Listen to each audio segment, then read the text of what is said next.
ครึ่งโปมีสองเจ้า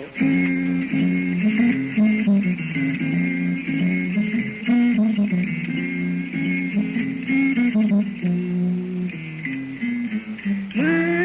ลูกสายที่ออกยันเหินน้ำตาไม่ถึงไว้ส่งสั่งความอยู่ลีดาลูกสายก่อนเมื่อโยสั่งไม่มาเลยหันลูกสายไอ้คนสิพันผ่านที่สุนทรลูกด่านไหลนอ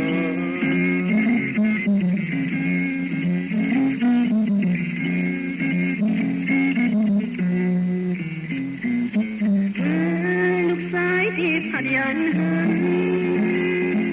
น้ำตาก็ซึ้งไว้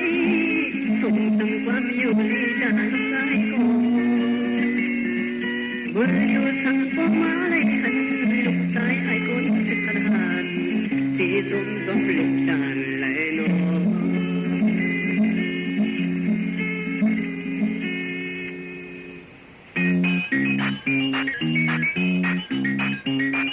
วางไว้นอนให้เลยมายึดต้องทางคนสิอ่านผู้ทีมให้เดินเข้าใจเย็นลูกชายเกิดเป็นคนใดลูกชายอยู่ในเรื่องใดลูกชายที่โดดเด่นกินสู้ไม่เหมือนแต่โลลำ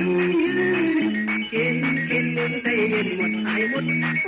ยืนกันเจ็บลองตั้ง